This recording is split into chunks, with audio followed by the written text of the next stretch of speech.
Hello students, good morning. 10th class की Hindi medium science के 13 chapter में आपका स्वागत है, जिसका नाम है विद्युत धारा के चुंबकीय प्रभाव। इसमें हम पढ़ रहे थे, क्लास में हमने पढ़ा था कि धारावाही पाश में चुंबकीय क्षेत्र कैसा होता है, कुंडली में चुंबकीय क्षेत्र कैसा होता है, और परिनालिका सोलेनोइड में जो कि इस प्रकार से बनी होती है कुछ, जैसे मान लीजिए आपके पास मैंने बनाकर दिखाई थी, स्प्रिंग वाली कुंडली होती है और फिर उसके साथ एक इस प्रकार से इलेक्ट्रिक फील्ड अटैच होता है। ठीक है बेटा, तो यहाँ जो ये जो धाराएं ये यहाँ से जो चुंबकीय क्षेत्र रेखाएं निकलेंगी वो कुछ इस प्रकार से होंगी, और वैसे लगेगा जैसे कि जो स्प्रिंग था या जो कि हमारी सोलेनोइड थी, ये प्रणालिका थी, क्या है, एक क्षण चुंबक हो, एक बार मैग्नेट हो। तो इस प्रकार से मैंने आपको बताया था कि हम इस स्प्रिंग के अंदर किसी नरम लोहे की छड़ को रख के उसका विद्युत चुंबक बना सकते हैं। ठीक है ना, देखो लिखा है ना यहाँ पर, किसी विद्युत धारावाही प्रणालिका का उपयोग उसके भीतर रखी स्टील की छड़ को चुंबकित करने में किया जाता है। इससे हमें एक विद्युत चुंबक मिलता है। It is obtained as an electromagnet. क्या मिलता है बेटा, हमें एक इलेक्ट्रोमैग्नेट मिल जाता है।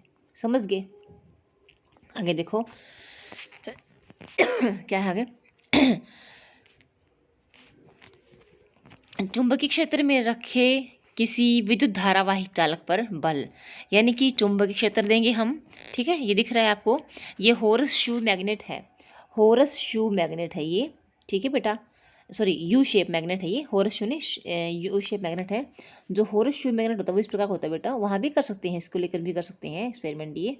ये हॉर्स शू मैग्नेट है और ये यू शेप मैग्नेट है, दोनों में से किसी को ले सकते हैं। तो इस प्रकार से देखो, थोड़ा सा नीचे करती हूँ मैं, ये देखो, ये आपको दिख रहा है, ये हमने यहाँ पर विद्युत क्षेत्र दिया है और उससे फिर हमने देखो इसको अटैच किया है एक एल्यूमिनियम की छड़ से। ये एल्यूमिनियम की पतली सी छड़ है बेटा, देखो एल्यूमिनियम की छड़ के ऊर्ध्वाधर नीचे और एवं दक्षिण ध्रुव ऊर्ध्वाधर तह ऊपर रखी। ठीक है बेटा, तो आपने जो उत्तर ध्रुव है बेटा, वो नॉर्थ पोल है, वो नीचे रखना है। ठीक है ना, और जो साउथ पोल है, दक्षिण ध्रुव है, दिख रहा है आपको ये देखिए एस और एन दिख रहे हैं। अभी देखिए ये एस और ये एन, ठीक है ना, एस को ऊपर रखना है, एन को नीचे रखना है। ठीक है, इस प्रकार से अपने एल्यूमिनियम छड़ को ये लटकाना है। ठीक है बेटे, अब क्या होगा देखिए, ये होगा चुंबकीय क्षेत्र, होगा चुंबकीय क्षेत्र होगा ये नॉर्थ टू साउथ, और ये धारा की दिशा हो गई। ठीक है बेटा, धन टर्मिनल से यहाँ से जाएगी धारा। ठीक है बेटा, यहाँ से होती हुई यहाँ से आएगी, और धन टर्मिनल से ऋण टर्मिनल की ओर धारा की दिशा होती है, आप जानते ही हैं। ठीक है, आगे देखिए, तो आप जैसे ही कुंजी को ऑन करेंगे, दिख रहा है डॉट, ये इस प्रकार से कुंजी होती है, ये बंद कुंजी है, ये स्विच ऑफ है और ये स्विच ऑन है। ठीक है, तो इस प्रकार से जो आप विद्युत धारा देंगे इसको, तो ये जो छड़ है, एल्यूमिनियम की छड़ है, ये मूव करेगी, ये गति करेगी। देखिए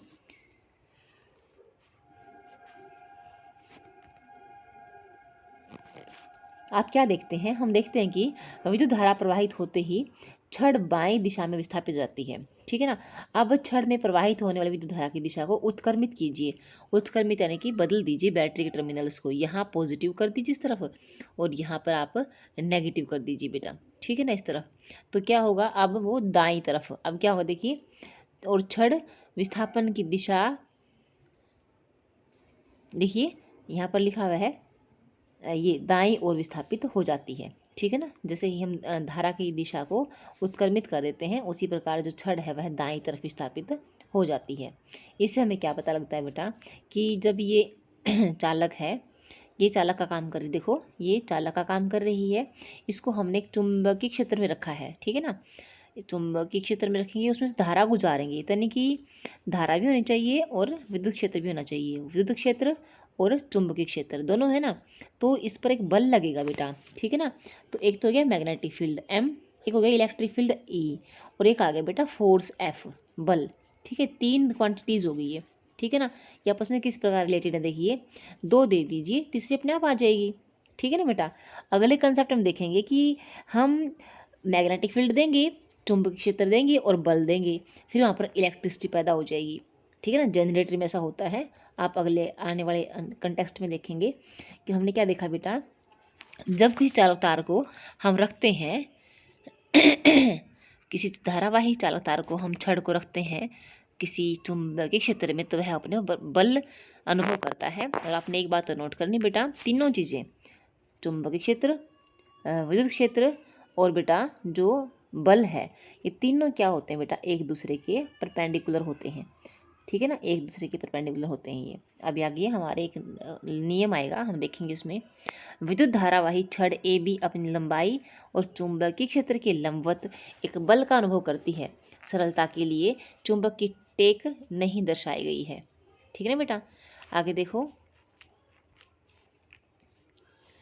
चुंबकीय क्षेत्र क्रियाकलाप में, उपरोक्त क्रियाकलाप में छड़ के विस्थापन से हमें संकेत मिलता है कि चुंबकीय क्षेत्र में रखने पर एल्यूमिनियम की धारावाही छड़ पर एक बल आरोपित होता है।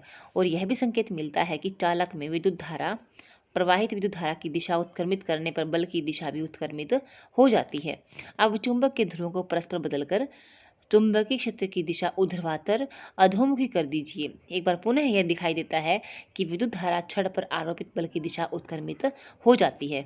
यानी कि चाहे आप विद्युत क्षेत्र की दिशा बदलो, ठीक है ना, चाहे आप विद्युत क्षेत्र की दिशा बदलो, तब भी इसका जो बल है, यानी कि ये बदलोगे तब भी इसका जो बल है वो उल्टा हो जाएगा, उत्क्रमित हो जाएगा।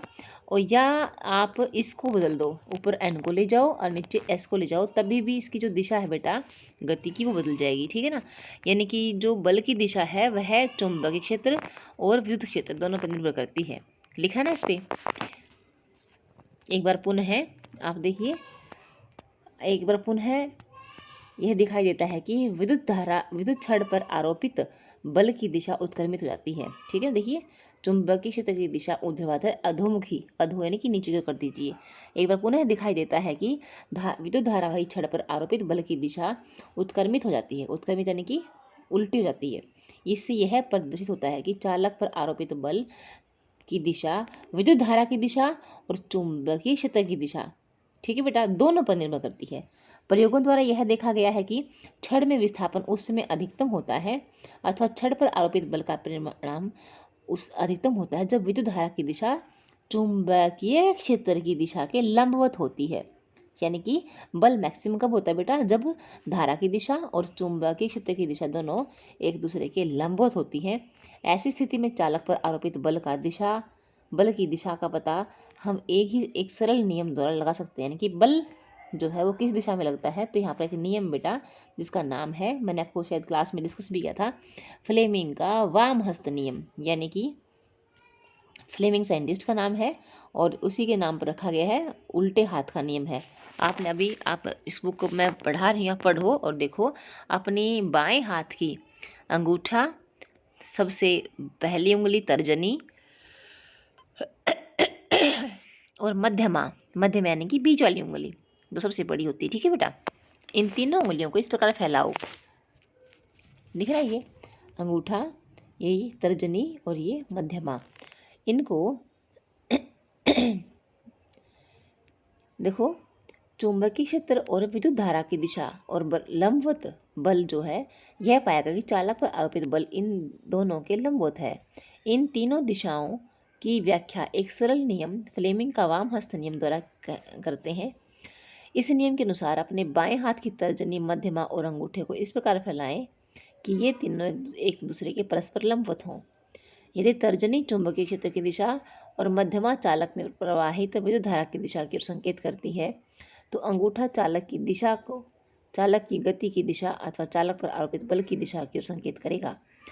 विद्युत मोटर, विद्युत जनरेटर, ध्वनि विस्तारक, ये होते हैं जो माइक्रोफोन, ध्वनि विस्तारक यंत्र, माइक्रोफोन तथा विद्युत, ये बेटा डीजे वगैरह होते हैं। ठीक है ना, जो ज़्यादा साउंड देते हैं ना, ध्वनि का विस्तार करने वाले माइक्रोफोन तथा विद्युत मापक यंत्र कुछ ऐसी युक्तियां हैं जिनमें विद्युत धारावाही चालक तथा चुंबकीय क्षेत्र का उपयोग किया जाता है। आगे के कुछ अनुभागों में हम विद्युत मोटरों और जनरेटर के बारे में अध्ययन करेंगे। ठीक है बेटा, तो आज के लेक्चर में इतना ही, काफ़ी ज़्यादा हो गया बेटा। इसी से thank you and all the best. यहाँ तक आपने लेसन को पढ़ना है। ठीक है, ओके।